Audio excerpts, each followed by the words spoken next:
professeur. non loolu Amar Faye boo munee taxaw ak Sénégal yi bëgg leen gëmloo ne Abdoulaye. mais il est en location nga def nànk parce que. mais il est en location. non d'accord. oui c'est vrai il est en location. déplacer le débat. non bàyyil ma terminer. je termine xam nga li may wax ci affaire presse bi. li may wax ci affaire presse bi mooy presse bi dañ ko war a assainir. man je l'ai toujours dit et je l'ai écrit lire naa ko ñëpp di ko dégg. donc ñëpp a applaudir. aujourd'hui non pas assainir au sens où l'entend Macky Sall. non. mais ban sens mais boo ma dégloo rek ma wax la ko. d'accord parce que la presse elle est en train tu sais la presse elle est entre aujourd'hui un dilemme. ñun noonu ne du yoo xam ne dañuy toog ci télé di ci surfer. dañ ciy génn dañ ciy lire di lire des dizaines et des dizaines de textes de presse écrits par les plus grands penseurs de ce monde. Oui. te aujourd'hui dama lay wax leen nga dégg ko Macky Sall dégg ko la presse plus personne ne peut l'assainir. gis nga élan bi ñu jëm nii dans les réseaux sociaux c'est l'avenir du monde. C'est la liberté c'est la levée de toutes les interdictions yooyu ay rêve là. Aujourd'hui qui peut surveiller le portable de son enfant? Qui peut empêcher à quelqu'un d'être quelque part joxe benn vidéo et que sera le monde dans 50 ans? Personne ne le sait mais xam nga lu tax ma ne dañ ko war a assainir parce que aujourd'hui dans la presse et dans beaucoup de presse combien de gens on appelle journalistes et qui ne sont pas journalistes? Ouvrons le code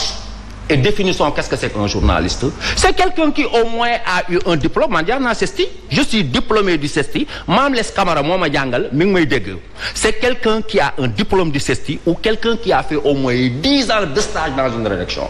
Mais aujourd'hui la presse elle est en train de faire ce qu'on appelle le monde du spectacle. fecci woy Ablaye Wade wax na ko. Ablaye Wade tukki na parce que Ablaye Wade loo ko bañ xam ne sur le plan intellectuel mais y a pas à comparer en Afrique bi mu taalee télé lu mu wax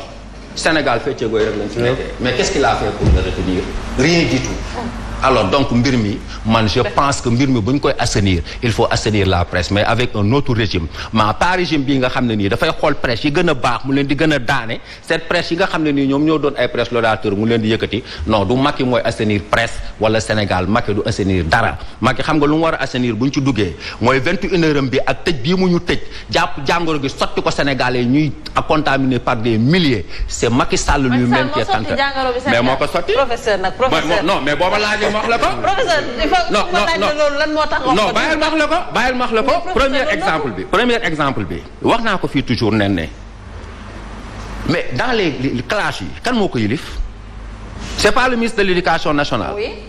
Le ministre de l'éducation nationale kan mooy signé décret du moom. IA bi kan moo ko yilif proviseur bi kan moo ko yilif am ko yilif du Macky Sall moo leen yilif. yow nga ne da ngay xeex corona. di seetaan ay élèves say xale ay doom yu ndaw ay professeurs qui sont malades qui vont à la retraite et d'autres ñu nekk par milliers je dis bien par milliers Limamou Laye bu ñuy génn da ngay tiit du école industrielle je n'en parle même pas kooku dafa xeex corona beneen bi mooy gis nga man jóge naa fi dem Colobane dem naa Petersen dem naa fu ne gis nga diggante 18h ak 21h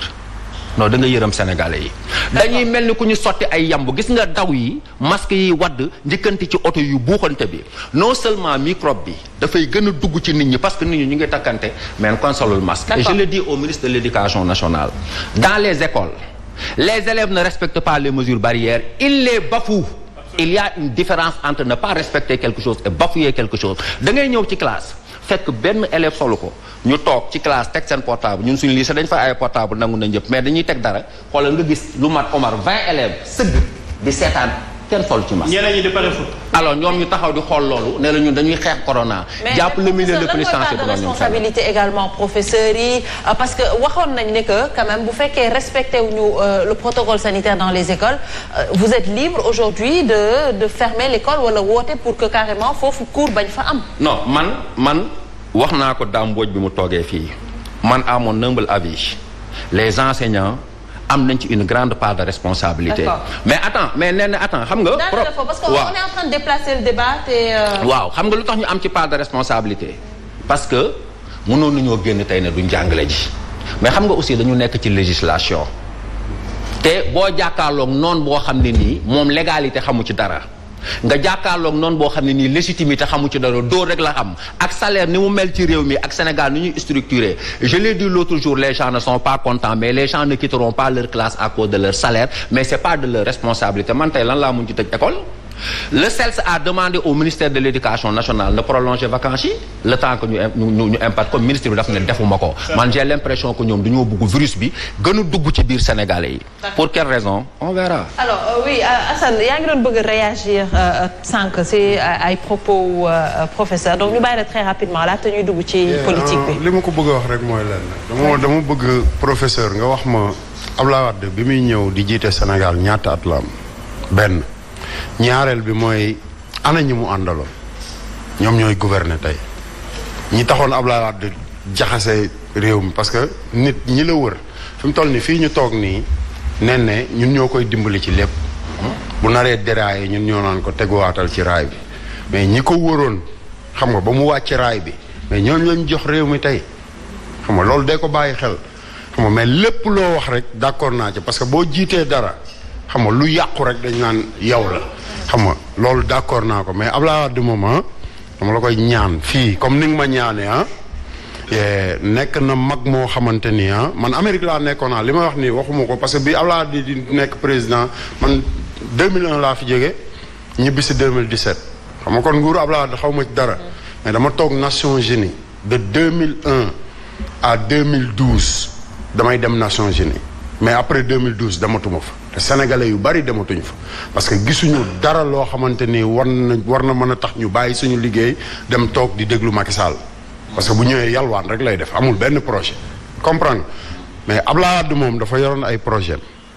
xam nga teg ko ci kanamu adduna bi yëpp ba adduna bi yëpp supporté loolu moo tax Sénégal toll fii mu toll tey du Macky Sall dama la koy wax léegi lii ngay gis nii yëpp du Macky Sall moo tax day direeku rek xamul fu mu jëm ba pare lu yëngatu mu daw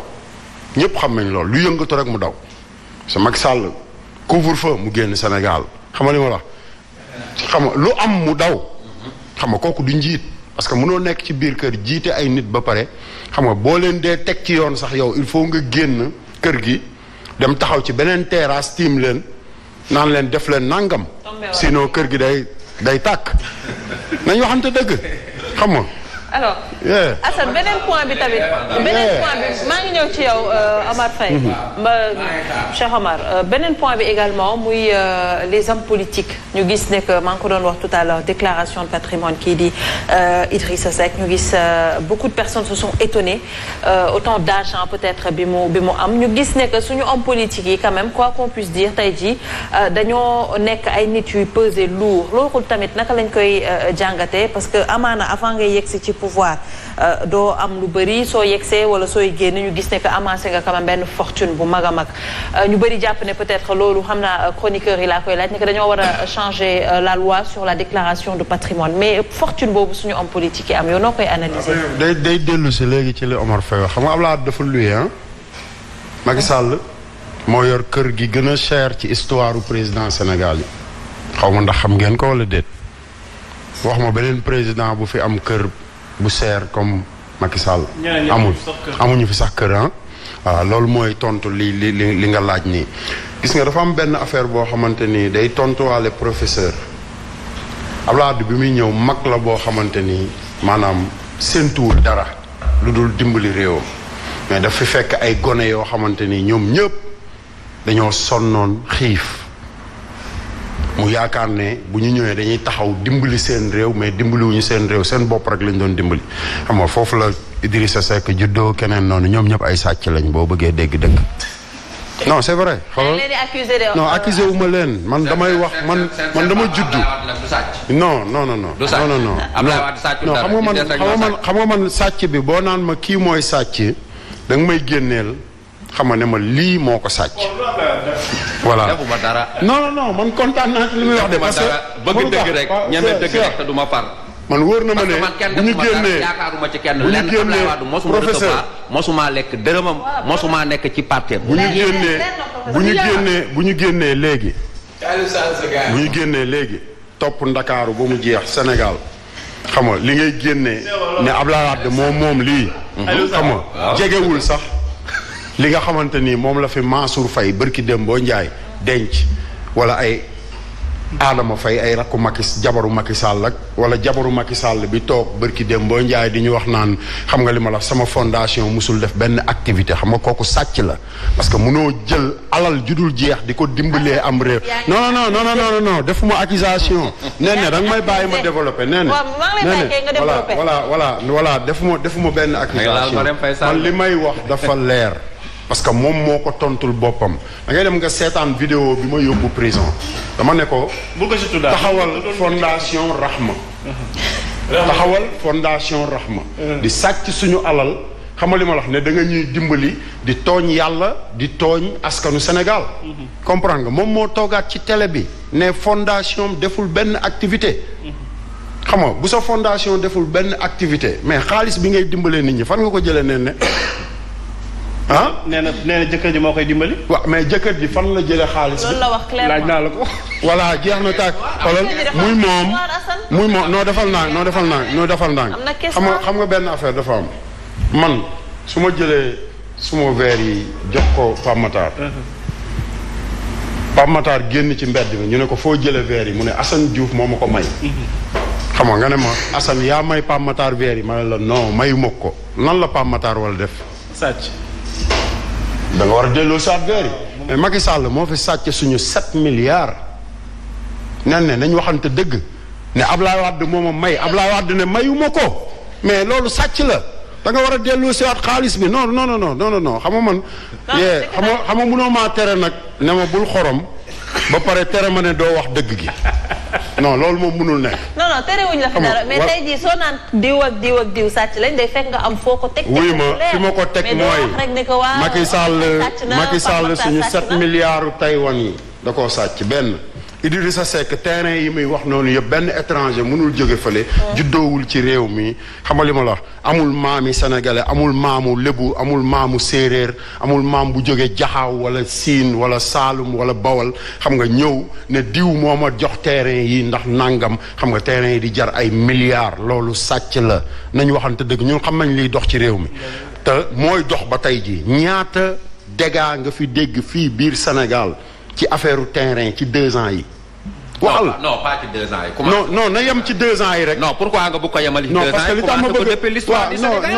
non dama xoolal dama bëgg. non commencé wul ci 2 ans yi. depuis ci temps Senghor. waaw ci Abdou Diouf. non mais xam nga Ablaye Wade la gënoon a takarnaase. mais aéroport bi ku ko jaay. aéroport bi ku ko jaay. professeur Assane aéroport bi ku ko jaay. professeur Macky Sall. Macky Sall. Macky Sall. aéroport bi ku ko dagg. waaw waxuma Macky Sall. Macky Sall professeur aéroport bi Abdoulaye Wade dagg ko parce que non dafal naa ma tontu ko parce que man damay topp. non waxuma la aéroport bii de. non aéroport Blaise Diagne bii laa la ma ne la corniche boobu yëpp ci ban droit la ñu ko dagg. bu ñu dem Blaise Diagne dafa sori. aéroport bii xam nga ba fii nga toog nii ci aéroport bi la bokkoon. ñan ñoo ko jaay. kan moo nekkoon premier ministre bi ñu commencé di dagg aéroport bi. di ko ñan la Macky Sall. waaw mais ku nekkoon président. waaw mais président nga wax. dafa am koo xam ne moom la ñu jiital. Assane nag Sénégal yaa ngi lay déglu de. non d'accord naa président nga wax. non wàññiwuma sama code non parce que yow. parce que professeur damaa gëj Ndoumbelane bàyyi ma wax maa moom Ndoumbelane. bàyyi ma accaparé ko d'accord naa Ndoumbelane moom. dama la koy wax léegi bul waxati baat boobu. lan si maa moom Ndoumbelane. non kii laay tontu kii laay wax moomuloo ko Ndoumbelane yéen ñi fi toog da ngeen a yor kaddu mais Ndoumbelane fi mu toll nii xoolal dafa wër àdduna Ndoumbelane kii mi ngi koy wax léegi dégluwu leen ko. mais da ngeen a yor émission boo xamante ni. mais loolu xam nañ ko Assane loolu jeex na xoolal mooy contrôler Sénégal fi mu toll nii moo tax ñuy xoolal ñoom ñuy façon seen mbuxum yooyu ñuy def ci suuf ñu koy def loolu moom dama la koy garantir fii balaa ma fay jóge bu jógee nag ci affaire déclaration de patrimoine ak yooyu xam nga muy teg ci table ji fi mu toll nii Sénégal gouvernement Sénégal ana ñu fi toogoon 2017 2018 nekk ci Ndoumbelane fii ñi leen daan sonal fii. boobu maa ngi États-Unis de 2016 à 2000 référendum ba xam nga élection présidentielle élection député yi comprendre nga ana ñi doon ñëw ci plateau yi fii. gisati nga leen. ñu ngi ci dëkk bi de. bien sûr mais gisatoo leen xam nga lu tax. parce que xoolal ku ci nekk fen nga fen ba ñu jox la place léegi nag sàcc moo la dese. Absolument. voilà jeex na. ma ñëw ci Omar Talla. Absolument. Oui, Omar, par rapport justement à la déclaration de patrimoine mais également ak la presse. oui balaa ngay ñëw si déclaration patrimoine bi parce que guurte bëgg a wax war a wax parce que fii ñi fi nekk ñëpp moom waxa leen fi indi ndax waxa ñuy fay te dañu war a wax dañu bokk ci dëkk bi am ci cër comme Assane a dit réew am na fu muy toll comme Pa Mataro fàttali ko sànq tant que yàlla mu ngi ñuy may suñu bakkan ak suñu làmmiñ dañuy défendre cause yi nga xam ni ñoo ko moom parce que il a raison quand suñu maam Serigne Touba am 33 ans de privation de liberté dem Gabon dem na Mauritanie bu ko neexoon day yël sijaadaam rek yamale ci julleem xoolul bànneexu àdduna xoolul bànneexu njaboot li mu doon xeex démb tey ay sëtaatam ñoo ci nekk donc ñun ci cause boobu lañ nekk donc dara duñ ci dévier dara duñ ci dindee du guerre du xoqatal du laaj ñu sax suñu bakkan c'est pas un problème parce que on le fait pour notre pays parce que loolu mooy engagement beneen bi du ma tontu ci diw wala diw mais en tout cas une chose est sûre démocratie Sénégal bu eggee fii am na rôle bu ci presse joué keroog maa ngi fàttali ma naan leen Ablaye Bathily Abdoulaye Wade bi ñu leen di jàpp les années 80 xam nga lu ñu doon xeex pluralisme démocratique ci biir télé yi ñu demoon fi ba ku bind sax sa journal da nga koy nëbb muy clandestinité moo xam Cheikh Anta Diop bi nga naw naa la envoyé journalu Cheikh Anta bi mu amee procès ak Cheikh ak Senghor dinaa la ko envoyé bu ñu paree pluralisme démocratique boobu mooy accès aux médias publics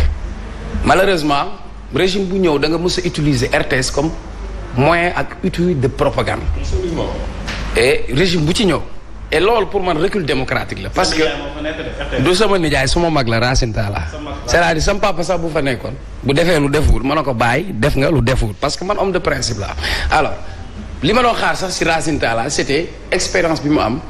nekk journaliste pour man waroon na indi beneen touche waroon na ko gën a apporter mu gën a jege sénégalais mais malheureusement la RTS comme on dit c'est toujours rien tous les soirs alors bu ñu ñëwee toujours ci wàllu presse mooy 4e pouvoir mais bu fekkee pouvoir bi nga xam ni moo waroon nekk assemblée nationale député yi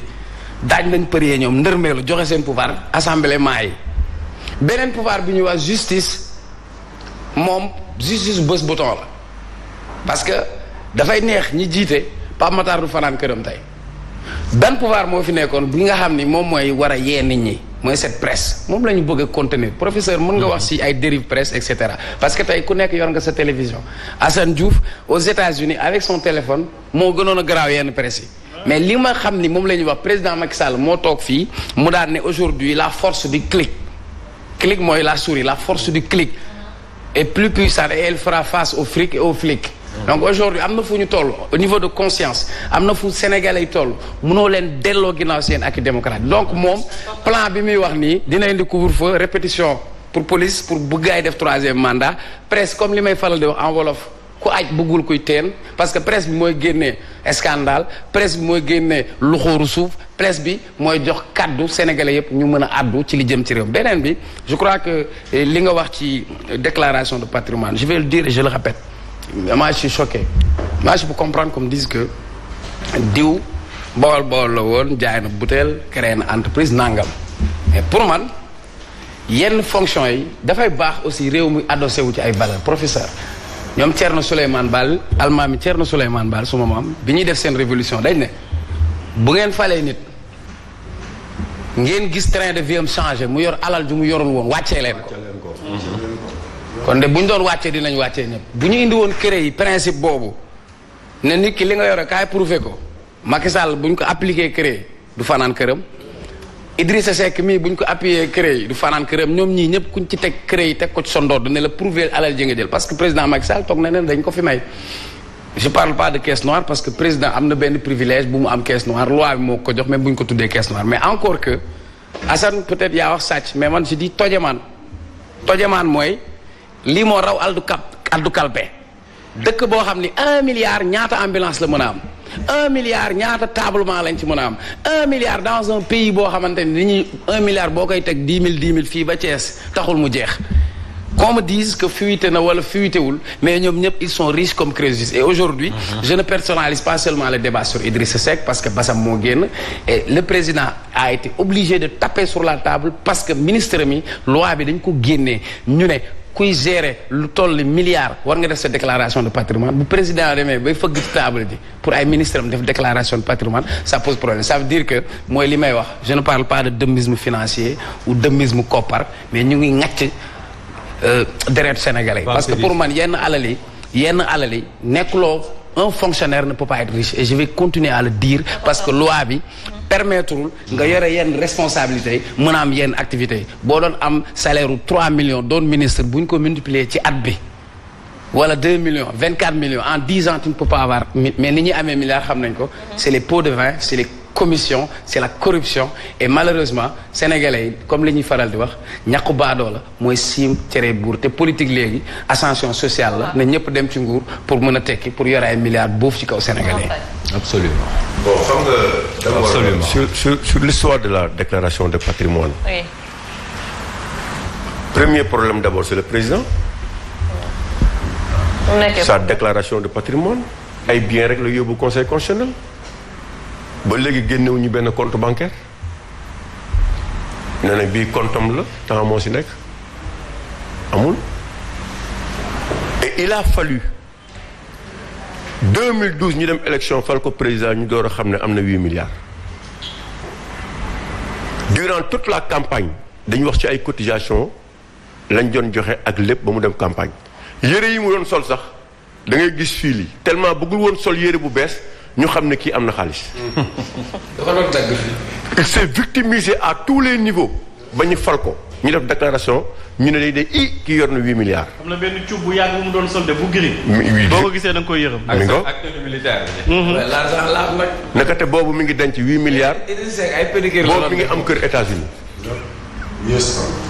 Idrissa Seck interpellé ne ko en 2012 élection locale ne ko dañu bëgg nga leeral ñu. mbiru 7 milliards u Taïwanais Idriss Seck moo ko njëkk a wax. si.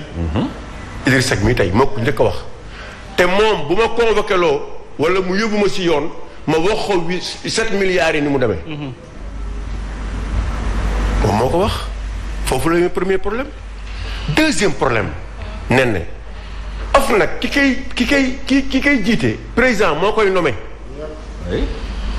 c'est-à-dire que président bu ko neexoon nommé fa Yawou Dial. nommé fa Pawlish ñëwee fa Ouzin Keïta ñu jiite ko. wala 10 000 problèmes wala 10 000 problèmes. waaw ñooñu mais ñooñu lan la ñuy mën a apporter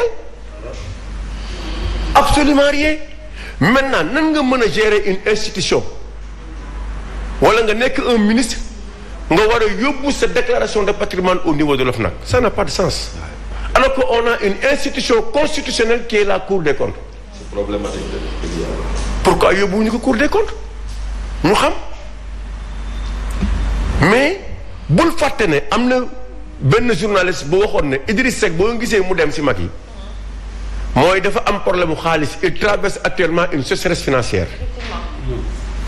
li génn du sécheresse yi ma gis. yaa ngi dégg de. léegi ci biir loolu ñu ko wax mais ñoom mën nañ ko fuiter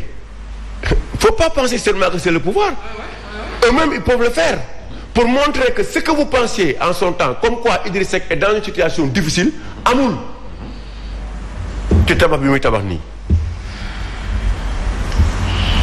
kooku il faut nit ñi sóor ko mais Idriss Seck ñeenti at la nekk ak Ablaye Wade si ñeenti at nga mën a gérer autant de milliards waaw kooku bu nekkoon fukki at fan lañ jëm Macky Sall sax mën nañu concevoir un peu sax ñu ne lii sax parce que moom nekk na pas bi 8 ans mais kii ñeenti at kese. changer de siège. te moom bosam aussi amul compte bancaire. ay bien rek lañ ñu tegal. c'est pour vous montrer que il y a un jeu de cache-cache entre Idrissa Seck et Macky Sall. Ça c'est la vérité. Ça a toujours été un combat. génnu Idrissa Seck am na lu ci Macky def. lu bëri loo xamante ne moom mi def na ko ci. am na aussi fragilisation bu Macky Sall dund Idrissa Seck mi ngi si. ah bien sûr. mais donc seen jeu de cache-cache boobu ñu koy jouer mais nañ ko def seen biir mais buñ ko teg askan bi nga xamante ni dañu nekk ci situation yu difficile ñu bëgg a xool lan la ñu mën a redresser notre pays defaraat suñu pays ñu toog duñu divertir ci ay histoires de patrimoine dañ ne soo yoree 1 milliard de budget war nga dem déposer ko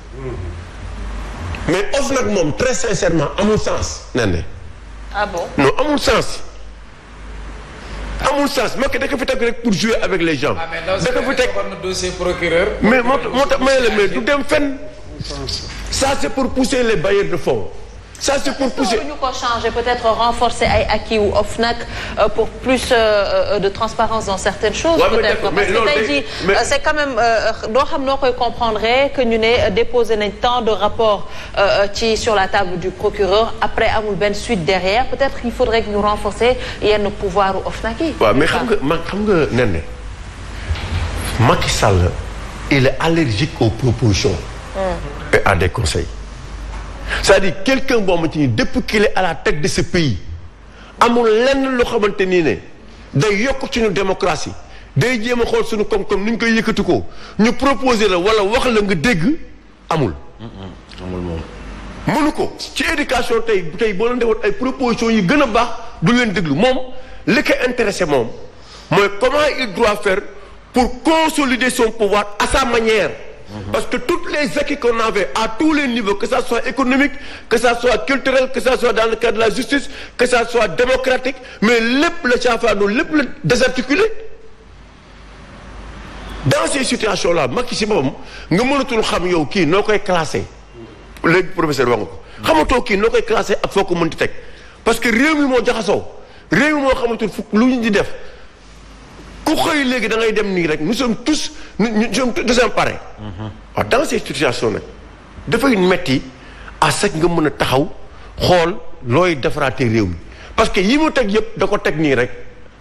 ay indice d'indicateur la pour wane ne Sénégal dañu nekk ci rampe bonne gouvernance ak transparence alors que ñëwaat ci chroniqueurs yi peut-être dem ci Pape Makhtar plus tard Pape Makhtar xam naa tu vas te prononcer par rapport justement à la déclaration de patrimoine parce que presse bi yow amaana wax nga ci ba pare mais d'une autre part Assane parce que peut-être li ñuy dese ci wàllum waxtu amaana bëriwul ñu wax ci gestion pandémie bi ñu gis par rapport ak président de la République wala gouvernement bi yi ñu fi teg ay mesures yi ñu fi teg pour xeex lii di coronavirus il y a ça d'une part mais d'autre part dañuy wax waxu élection am ñu génn ne il faut peut-être ñu coupler les élections locales excusez-moi maître El Hadj Diouf toogoon fii wax ne que président de la République ci boppam wax na ne bëggul ñu wax waxu élection avant 2024 loolu tamit noo koy analyser Assane. loolu nee na soxlawul ñu ci dem muy sori parce que xam nga président boo xamante ni moom bañ ko falee 2012 rek li mu njëkk a xalaat mooy ñi mu njëkk a tëjool li mu leen njëkk a wax mooy nan laay def ba am deuxième mandat. xam nga kooku buñ ko indiwaatee xam nga par accident nga xam ne tey Idi. bu fekkoon ne par accident et lii ruñ ko par accident de. il a très bien été. non kooku wax ko jinneem yi xam nga ñun suñu élection dañ ko sàcc bu leer nañ ba pare ñi nga xamante ni ñoo toppoon ci rang bi xam nga yoratuñu dara loo xamante ni mën na leen a yóbbu deuxième tour. man du ma dof nit njaay la comprendre ñi toppoon ci rang bi amuñu woon leen yóbbu deuxième tour parce que ki leen jiitu moom moo yor lépp. moo tax ñoom ñëpp ñu demee côté demal xam nga ci samay vidéo man ñu ngi ma bàyyi prison le 24 février 2019 minuit bi El Hadj Diouf toogee fii di xuloo Njaay Doos yàlla na ko yàlla yërëma xolal ci heure boobu lañ ñëw fëgg ma bi muy wax dem xaw ma Fatick jël lépp dem fii jël lépp ci la garde bi ñëw fëgg ma ne ma da ngay ñibbi yaa ngi dégg ma ne ko looy wax ni mu ne ma grand préparer bagage yi xam nga ma tëdd fi ma tëdd ko ne sama télé mu ñëw def même chose. xam nga ci laa commencé defar samay bagage bi ma génnee. yaakamti woon ngaa génn de Assane wala. professeur man fépp fuñ ma bàyyi rek. ma nekk fa ak sama borom yàkkamtiwuma tant que dëgg gi ñëwul. kooku moom boo laajee waaw man Baye Fall la. jaajëf yaa ngi dégg ci jamono boobu. laa génn ma am ay information yu leer yoo xamante ni mennum Ousmane Sonko moo demul Mermoz Madické Niang Issa Sall Idrissa Seck ci même semaine ba lañ dem toog ak Macky Sall bokk ak moom reer ah bon billaahi wallaahi ma toog Facebook wax ko ñi ma saaga ëpp na milliards yi doomu aadama yaa ngi dégg xam nga ci biir loolu bu ñu demee ba toll fii tey xam nga ñu ñuy wax ay mburoog soow ak ay yenn affaires yi xam nga na sénégalais yi gën a yeewu man dama bëgg sénégalais yi yeewu te li leen yee mooy Macky Sall ñoom ñoo créé xam nga seen mouvement tuddee ko alternative 2035 man waxuma ko ba pare fii ci biir Sen TV bari na ñu fi jaar ñoo xamante ni bu ñu defee émission bu ñuy ñëwaat dañu yor titre bu leen Macky Sall jox ku ci wax ci 3e mandat doo ko fekkee fii biir Sénégal bari na ñoo xamante ni néewal nañ leen doole néewal doole goo xamante ni ubbi seen làmmiñ sax sañatuñ ko parce que dañu nekk ci dëkk boo xamante ni ki ñu jiite nanguwul dëgg doole la xam doole doole kese moo koy may lépp moom pour moom lépp doole koy def moo tax bu ñu demee ba toll fii ñun sénégalais laay man sénégalais laay waxal xam nga sénégalais rek laa mën a waxal du ma wax ak ñoom parce que xam nga ñoom féete nañ fi ñu féete ba pare mais sénégalais yi nga xamante ni ñoom ñooy dund coono bi ku mel ne man ak yow ak suñuy njaboot xam nga nañ gën a ubbi suñu xel yi xam ne Macky Sall buggul élection am tant que 2024 jot loolu moom maa la ko garanti gis nga ki toogoon fii wax la loolu bugguma sax tudd trop xam na leneen lu ëpp loolu doole mais du ko wax ba pare defe naa mën naa la wax ne 100 bu dee 165% yi pour Macky Sall la woon 35% yi pour Assane Diouf parce que ba affaire Assane Diouf jeexee la ko Macky Sall woon ginnaaw xam nga am na loo xamante ni du ma toog di ci dugg quoi parce que il faut ma toog man fi ma mën a amee doole waxal ko sama bopp nga xam ne may tiim saako xorom yaa ngi dégg. loolu da ngay xaw sa avocat bi de. non du défendre na la non yee amul problème défendre na ma. xale yi nee nañ nga bàyyi xorom def si classe défendre na ma ci li ko arrangé Macky Sall mais yow mën nga ko àtte tey parce que amul dara lu ma wax jamono boobu lan laa wax Bass Abdou Khadre milliards yi nga yor foo ko jëlee ñu ne dafa saaga sëriñ bi ñu téye ma ñaata mois kaso 15 mois ci loolu kese bi yoon lan laa wax dama taxaw xorom leen ci li nga xamante ni moom laa war a xoromee xama li ma la xorom su saf sàpp comprendre nga li ma la fa nga jëlee xorom léegi ndooroon fi xorom siy jógee xam ndooroon yee ndooroon Kaolack fa tax ñuy wax xorom yow yaa ngi dëgg nga xam ne boo jalee mu jalu boo jalul mu jal ba ndooram amul xorom. non bu la wax non amul xorom man ndooram laa juddoo fa laa yoroo xorom gi mi ngi nekk njooraan. waaw mais ci ate le pont noir. mais ñan ñoo koy jali ñan ñoo koy jali. non ndooram amul xorom ba tey professeur parce que dëkkuma Kaolack kon ànd naa ak yow voilà léegi. kay bàyyi. léegi bu fekkente ne egg nañu ci réew moo xamante ni. avocat xam nga xeeb na robbam ba nguur lay wuti te jaral na ko lu ne pour mu dem am wàll ci nguur kooku bu toogee di wax ak sénégalais yi nañu ubbi seen xel yi ak seen bët yi xam nga jàkkaarloog moom parce que li muy wax tey ak li muy wax suba du doon benn. et maître nag peuple bi moo ko ñor. non fii defe naa ne. maître ban. defe naa ne. maître El Hadj Diouf. bon kooku poosam rek yee sa xarit.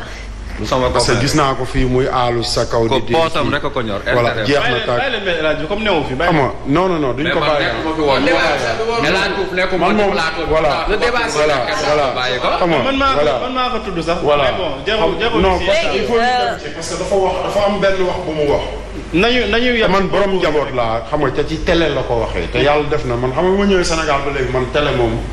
mosoo ma faa gis. c'est vrai waaw man kiiwu ma woon ci affaire télé. mais bu ngeen gisee ma ñëw toog fii da nga sonn yow. ma jàkkaarloo yow chaque jour di la seetaan. Cheikh Omar Faye yéen ñëpp xam nga may jàkkaarloo ngeen di leen seetaan moo tax bu ma génnee ma accepté pour ñëw toog fii. parce que ay nit bu ñu tawgee di xeex dara. pour yow xam nga da nga leen di delloo xam nga li ñu moom. c'est ce micro. mais li nga xamante ni moo ëpp solo mooy dafa toog ci télé. ne Assane Diouf bi mu wàccee Sénégal maa ko dimbali xam nga li ma la wax ne du ma wàcc di ko lekkaat non musul wàcc.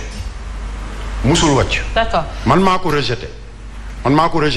parce que am na loo xam ne boo ma ko tegee man. après bu ma génnee aw ma lu may waxatee yow parce que man ci ay principe lay dox. d'accord Assane. non danga dimbali ma rek may ma rek parce que dafa toog ci télé ne caleçon sax maa ko doon jëndal brosse à dents te dafa am ay doom. dama rus njabootam mais dinaa wax kon lu gën a garaaw loolu te rus bi ma rus njabootam Babacar mi doomam nga xam ne ba mu xëyee sax ñëw yëkkati ay tiset jox ma ko xoolal dama jël tiset yi jox ko doomam parce que tiset yi bu ma ko solee day mel ne robb ci man ma jox ko doomam xam nga def 9 jours këram mu toog ci télé magum jëmm mu toll ne moom ne sama kër def na fa 2 mois njabootam ñi ngi may dégg maa koy dundal maa ko jëndal yére maa ko defal lii xam nga kooku bu toogee di wax sénégalais yi naan dafa bëgg a nekk président wala dafa mooy député peuple bi non nee na ngir yàlla dee leen xool ñi ngeen di invité ci plateau yi pour dimbali sénégalais yi ak suñu doom yi quoi. d'accord parce que loolu baaxul. très bien Assane il faut que ñu évoluer parce que bon après xool ñu ñuy invité loolu aussi c'est un peu partagé parce que tey ñu bëri ñu ngi jàpp ne que peut-être waruñu woon invité Assane à deux versions hein. oui en plus donc je pense que il faut ñu évoluer dans ce sens parlant des mesures yu ñu jël pour xeex tey ci coronavirus ak vaccin su ñëwoon tey Assane est-ce que daañu la vacciner. non man moom boo bëggee dégg bu leen neexee ñu koj ma ci biti man sama message pour sénégalais yi mooy bu kenn vacciné wu. ah Assane loolu dangereux nag. non xoolal sama gars yi man États-Unis laa nekkoon en 2013 defe naa 2014 la Obama njëkk a taxaw créer benn xam nga un cabinet pour coronavirus. Obama ci boppam. ban année. bu dul 2013 2014 la. ne nañu préparer xam nga pour coronavirus bi nga xamante ni moom mooy ñëw. créer cabinet pour loolu bi Trump ñëwee moom moo dindi ne cabinet boobu Trump moom moo ko dindi. xam nga guerre bi nga xamante ni moo nekk diggante Chine ak Amérique ak yeneen dëkk yu mag yi xam nga ñun suñu yoon nekku ci. comprendre parce que bu ñu nee mbas xam nga dañ daan juddu rek. wala ñu xëy ak yeewu mbas mi wàcc ñu ne jàngoro nàngam xam nga ñiy recherche professeurs yi mel ne yow ak xam nga ñëpp tasaaroo xam nga dem wëri loo xamante ni dañuy dimbali mais loo xamante ni avant muy ñëw xam nga ñi ngi koy préparel comprendre nga xam naa kuy Bill Gates Amérique laa nekkoon xam naa kuy Obama parce que ñoom ñoo ko fal président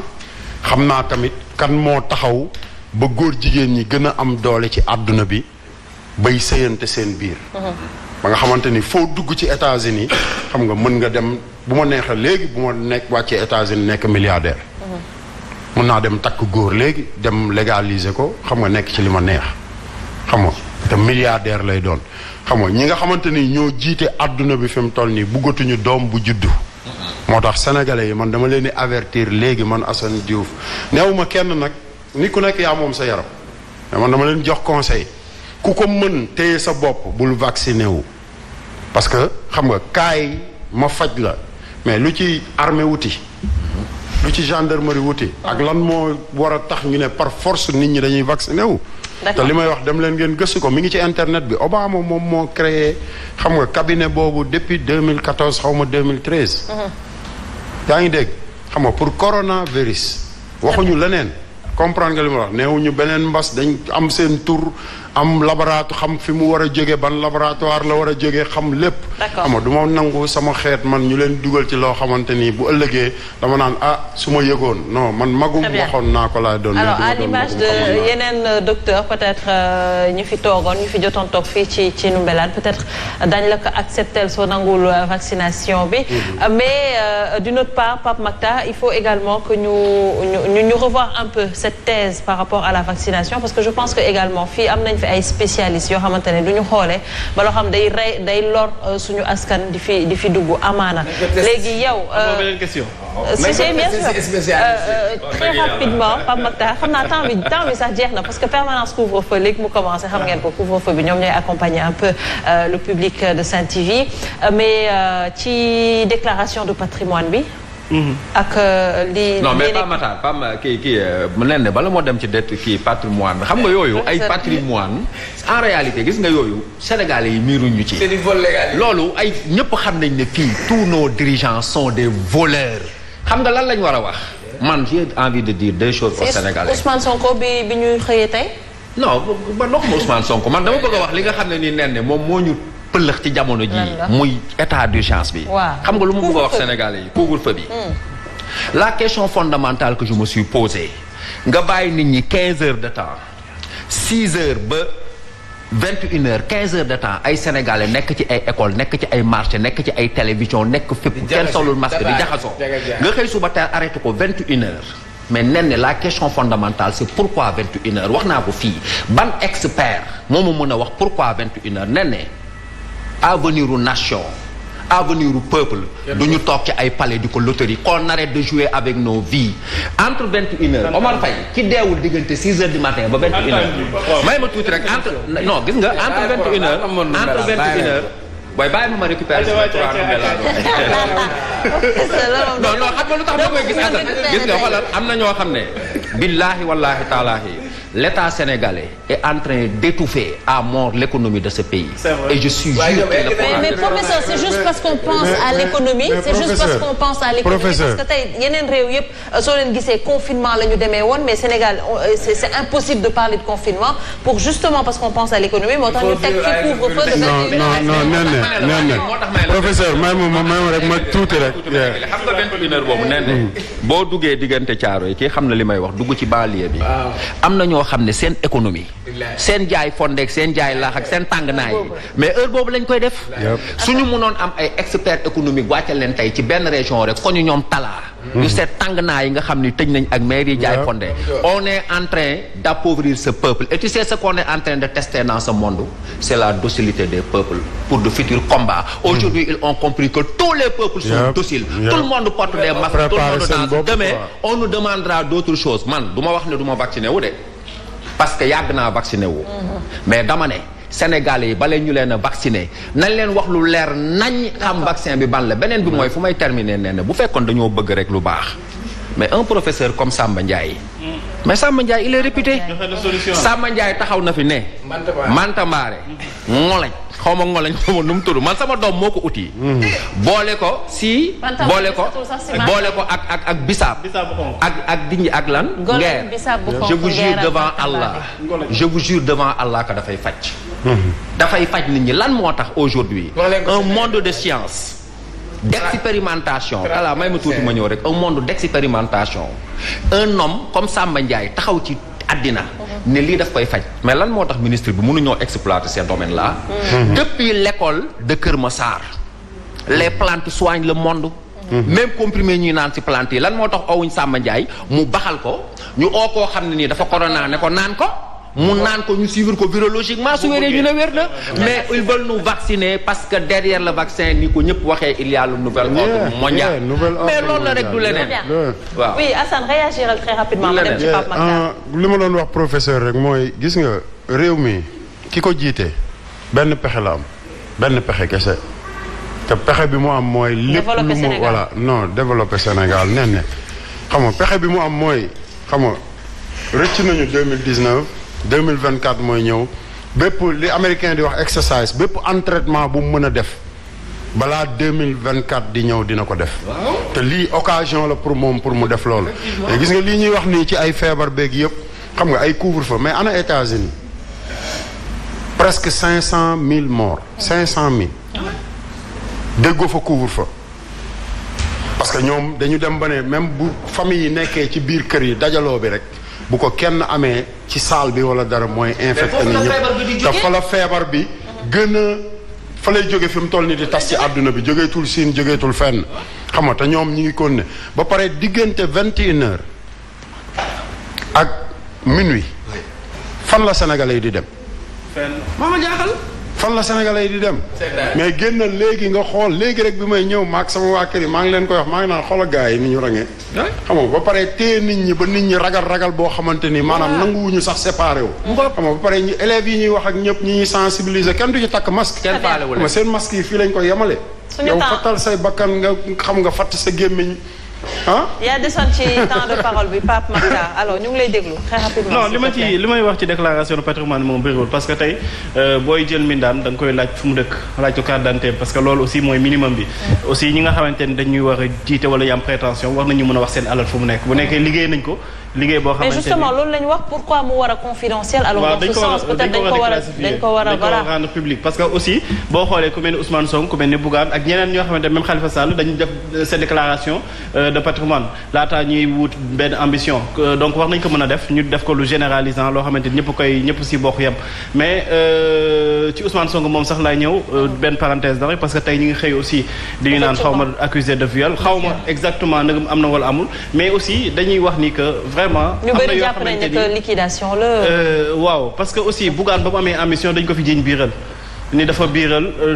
benn employé am fekk ni kooku jabaram la donc am na yoo xamante ne vraiment yàgg nañ ko fii gis ci Sénégal ci politique loolu nag vraiment bu nekkee loolu moo am tentative de liquidation nañu moytu nit ñi politiquer gisoon nañu affaire yu jombaas donc Sénégal waroon nañu mën a dépasser quand même politique yoo xamante ni ay coups en dessous de la ceinture la yooyu wax nañu ko mën a dépasser dem ci li nga xamante ne mooy idée waxuma ni lii amul waxuma ni moo am dama ni rek bu nekkee dañ ko bëgg liquider nañu jéem a fexe ba ñoom ñu wut ñoo xamante ni ñu crédible la parce que lépp loo mënti wax Ousmane Sonko dafa crédible lépp loo mënti wax Ousmane Sonko ay nit ñoo ko topp te ñu ko topp ñëpp ci masse critique yu forte nañu nekk tey boo xoolee ñu Sénégalais yu nekk extérieur boo xoolee ñu nekk ci administration même ci administration bii ne au Sénégal ñu bëri tey Ousmane Sonko nañu ànd boo niwee lu tax dañ lay daan au moins kii bokk na si ñi nga xamante ni dañuy prôné li nga xamante ne dañuy def promouvoir li nga xamante ne mooy rupture ak bonne gouvernance donc ñooñu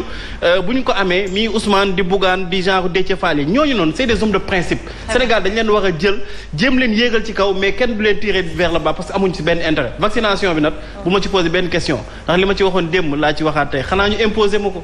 waaye bu nekkee man ak sama xalaat ak sama sago vacciné wu di nga ci bëri morom de. waroo leen tenir discours bii de parce que instant bi campagne stratégie de campagne demal nga pikiru yow yaa présentatrice bi nee demal nga pikiru su mu ñëwee yéen ñëpp laay vacciné on peut pas continuer à être un pays qui importe rek corona bi muy ñëw ni ko importé dañ ko importé. Assane Diouf dañ ko importé. Assane Diouf mu ngi nekk. Assane Diouf mii. fii lépp lay importé. dañ ko importé. variant britannique bi. Assane Diouf fii la bokk. dañ ko importé. programme njàng bi dañ ko importé. lépp la ñu importé. et dans ce pays tu vas au boulot fatigué tu retournes fatigué. comment tu peux être productif. hôpital egg dee. hôpitaux yi egg dee. mais dans cette situation fan la réew mi jëm. merci Omar. fan la réew mi jëm. lii moo tax Macky Sall naan régularisation télé yeeg rajo yi. non mais moom ci non moom mooy ki la wax xam nga li dafa am lu ñuy wax c'est-à-dire bi ñuy nekk xale. dafa amoon lu ñuy wax kottu deewaale.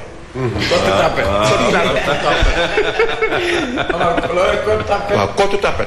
c'est-à-dire bu ñu la kottee. tant que nit ñi ñëwuñu. du bàyyi. mais ban lien la amoon ci waxtaanee Omar Faye. et c'est ça le mal. moo am fii moo tax lii di yëpp toutes les mesures qui ont été prises rentrent dans cette dynamique restreindre suñu liberté. loolu la ñu bëgg a def si loolu la ñu nekk nii mais dafa am nag loo xamante ni il faut nga may ma wax. dama bëgg a xamal Sénégalais yëpp Assane yéen ñëpp ngeen toog. que Tëngéej du laboratoire u Macky Sall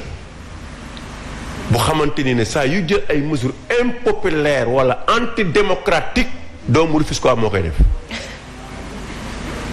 ña ñëw taxaw di wax couplage élection législative ak présidentielle noonu la ñu mën a mel. parce que amuñu constance dans la démarche. bu leen may dara de. de parti socialiste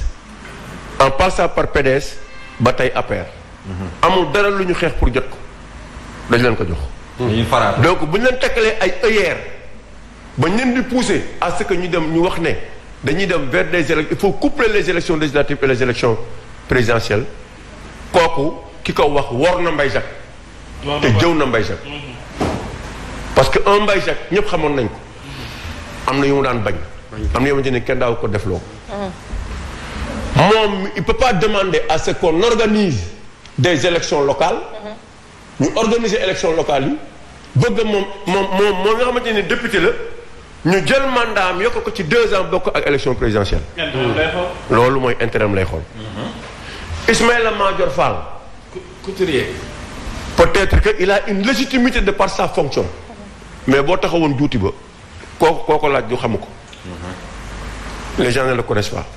ce qu'il incarnait hier quand Wade était au pouvoir ñëw ñu ko wax ñu naan kii c'est un professeur respecté et respectable bu waxee ñëpp di ko déglu tey mu osé taxaw naan du ma wax ci mandat yi parce que président bëgg ko kooku bu la waxee Sénégal moo ko tax a ñoru ko Omar Gueye nag il refuse quoi moom il a une haine viscérale vis-à-vis de ceux qui sont nés dans les villes lu tax xaw ma nag lan la moom daal ville yi moom bëgguñu kamantaawul la peut-être loolu moo tax ñooñu nag Rufisquois un vrai Rufisquois même bu juddoo si banaana juddoo si pomme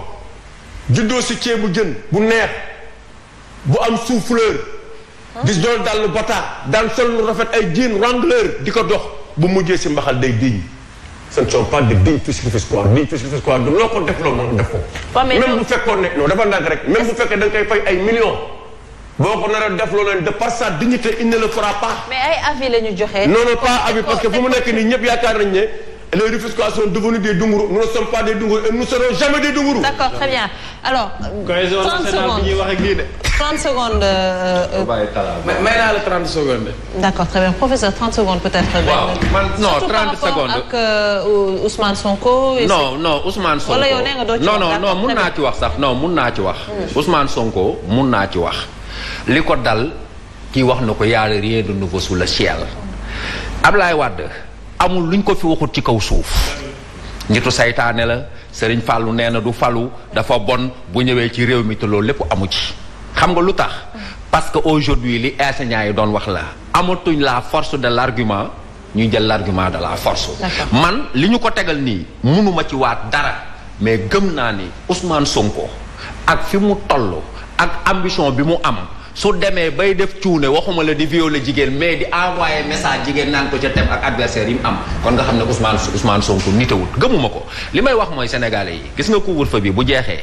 bu ñu bëggatee tëj di ñu tëj ay 21h Macky Sall nañu dimbali lillaahi wa rasuuli mu xam ne sénégalais yi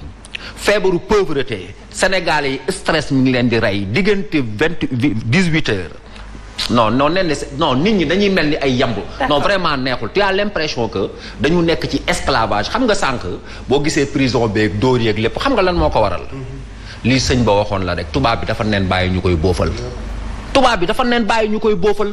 ni ñu tubaab bi administration daan dóoree di takk suñ sëriñ yi di ñu dóor di ñu tëj ci kaso yi peau noire masque blanc rien n'a changé ci les dit dans un autre numbelaan la police l'administration waxuma policiers yi buñ ma wax ne ma non am na ay commissaires yu baax je ne parle pas de ça je parle d'un système le système il est ancré dans la violence wax nga ko léegi te dëgg la policier da lay saaga da lay yuuxu da ngay dem police di wax ak nit sax mu saaga la yuuxu la loolu ci seen habitude la nañ ko bàyyi xam ne ñu ñoo bokk ndey ak bàyyi Macky Sall yërëmal sénégalais yi sonn nañ de merci professeur nit ñi sonn nañ ci mbedd mi ci daw ni ñu ngi mel ni ay bëy yu dagg jàpp ci de sa 21h gi metti na boo ko fi defatee 21h duñ ci nangu nag dañuy génn de. génnal professeur ba policiers yi jàpp la alors ci noonu peut-être ñu bàyyi Assane Diouf mu joxe également le mot de la fin mais da nga wax sànq ci say début propos ne que da nga doon waxtaan lu bëri ak Khalifa Ababacar Sall ñu gëj ko dégg lool par exemple ci scène politique bi lan moo nekkoon seen objet de waxtaan est-ce que da ngeen doon wax waxu Sénégal exactement te nga jeexalaale foofu en même temps. Khalifa maa ngi koy nuyu. maa ngi koy nuyu bu baax di ko. non come on Assane gars yi neen day doon candidat de ci mairie bi Cheikh bàyyi ma rek ma dajale xorom candidat wala yow da nga koy bàyyi ma dajale xorom si rek man day dajale xorom waaw bàyyi ma dajale xorom si man président laa koy woowee parce que dama ñëw prison man musuma xam Khalifa te bi may ñëw même biñ may refoulé États-Unis ci affaire imam Ndao ak yooyu xam nga message u xalifa ci la bokkoon mais bi ma nee salaamaaleykum 100 mètres ñu commencé ma bokk ak moom cours ñu commencé di waxtaan laa xam ban façon nit ak lan moo tax ñu indi ko kaso parce que ay ambition rek moo tax ñu indi ko kaso. waaw loolu moom man maa ko buñ tegee kaamil ma waat ne xalifa sénégalais yi ñoo ko ameel alal sénégalais yi ñoo ko ameel àq sénégalais yi lay xëy di xeexal xam nga ñoom ñoo tax xam nga prison bi mu nekkoon mu nekk fa ba pare nañ ko bàyyi xel parce que même yii fi jaar yëpp du dara parce que ñun ñooy Sénégal man dama ko wax man comme li ñuy wax ci ay affaire Ousmane Sonko ak yooyu man dama am xeex yoo xam ne dama ko commencé woon te man du ma jéggi muy xeexu Khalifa xeexu Karim ak xeexu ñoom Imam Ndao terroriste yi xam nga même xeex boobu moom laay xeex ba léegi parce que ñun sénégalais dañuy manipuler même yi ñuy wax ni ay affaire télévision yeeg xam nga journaliste yeeg yooyu yëpp manipulation la xam nga pour manipuler nit ñi ba yow boo xëyee da ngay fàtte sax sa problème mu dépense bi ngay am ci couvre-feu bi ba dootoo xalaat yenn xalaat yi fa ngay toog di werante bañ ne la 6 heures jot na comprendre léegi ñun sénégalais yi nañu delloosiwaat suñu xel ba pare xam nga di leen bàyyi xel di leen ñaanal jàmm ba pare di nuyu kilifa diine sénégalais yi di leen nuyu ñoom ñëpp ku Touba Tivaouane fépp ci Sénégal mënuma lim ñëpp mais di leen jéggulu tamit parce que ñu ci bari yaakaar nañ ne ñi ma xam moom ba ci xalifa général des mourides xam nañu kan mooy Assane Diouf ñoom du ñu taxaw jàkkaarloo naa ceeg ñu bari kenn mësuma cee wax bàyyil saaga parce que xam nañu maay kan mais sénégalais yi nga xamante ni xamuñu Assane Diouf xam nga toog seen kër yi di wax ne xam nga saagakat bi nangam ak nangam non yéen laay xeexal ba pare xeex bi day doog a commencé parce que man du ma bàyyi xeex tant que tooñ jeexul xeex du jeex may ñaan sénégalais yëpp ñu préparé couvre-feu bi bu jeexee bu leen nanguwaat man jaral na ma sama bakkan bu leen nangu parce que li tax waru leen a nangu bu leen nangu ku leen di jaay doole nangu leen nit koo xamante ni war na mën a ñëw communiquer ak yéen dem toog ci télé yi waxtaan ak yéen ne lii la problème mu sénégalais yi lii mooy problème mu xam nga lii mooy situation dëkk bi xam nga ñu ànd ak moom ci loolu jàppale ko ci mais toog sa palais xam nga añe sa ceebu jën yokk ak say décret 8 jours 1 mois bañ leen d'accord bu ngeen bañul léegi xolal di ngeen bañi te bu ngeen di bañi du baax du fekk du day fekk mu weesu ba pare day indi coono boo xamante ni xamal li ma la wax netti li bu yàgg lay indi kon bañ leen léegi man Assane Diouf loolu laa leen digal di gërëm sénégalais yëpp di leen ñaanal jàmm di jaale ñëpp képp koo xamante ni xam nga am nga mbokk wala am nga kilifa wala xarit boo xamante ni wàññeeku na ci pandémie bi xam nga muy coronavirus xam nga man du ma ko woowee sax xam nga mbas parce que xam naa fi mu jóge moo tax bi gars yi ñaan dama toog saagaw mu ñëw ne ko maa ngi ñëw xam nga jaar fa ma daan jaar mais xam nga nañu gën a góorgóorlu ubbi suñu xel yi daal ba pare waaw ba pare di dégloonte léegi nag képp koo xamante ni li may ñaan xale yi muy sénégalais yeeg ñëpp képp ku amati lu la naqari dafa am lu fi Pape Matar indi Pape Matar dama ñëw mu jox ma benn technique bu ma jox xalaat soxlaatul ñuy saaga waaw boo amatee koo war a saaga ba mer rek neel maa ngi dem bitig ba jënd mbuusu xorom jeex na tàkk xam nga soxlaatul ñuy saaga damay dem parce que li ma professeur yi dinaa dem Njooraan fa la Olimata ba dëkk sama doom Njooraan dinaa la may ay tonu xorom ngay xorom rek parce que dëkk bi nag dañ ko war a xorom de. jërëjëf waaw jërëjëf. ba pare di leen encouragé yéen waa Ndoumbelane. da ngay tabax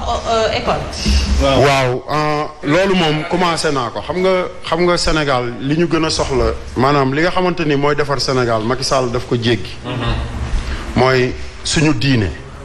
ñu fexe ba jafanduwaat ci suñu diine numéro 1. te bi mu ñëwee loolu la njëkk a dal ci kawam parce que daf kilifa yi nga xamante ni ñoo fi samp diine daf ne ñoom ñëpp ay citoyen ordinaire lañ te liggéey na ci lu rëy xam nga li nga xamante ni mooy deuxième bi mooy éducation li ma rëcc ñu bari xam nga xamante ni dañ ko war a dabuwaat parce que moom mooy xam nga ma di ci yee xale yi jàng leen non du professeur xam nga du yow du keneen mais nen ne Amérique laa nekkoon am na oto yi ñëw nga koy gis ci tali bi bëgg nga ci mais boo jàngul doo ko dawal wala li nga daw ba ci tali bi xoolal ñu ñëw puus la mbaa ñu yëkkati la teg la feneen parce que lépp dafa dugg ci technologie xam nga te boo jàngul bokkuloo ci loolu moo tax ma bëgg man bi ma ñëwee Sénégal li nga xamante ni moom laa jublu ci li ma yàlla jot a may xam nga dama ne jàkka yi ak jumaa yi ba pare école yi comprendre xam nga jàkka yi ak jumaa yi ak école yi parce que xam nga loolu moo ñuy jëmale kanam mais politique beeg wax ju bari jeeg ñoom ñëpp du ñu wax dëgg li ñu war a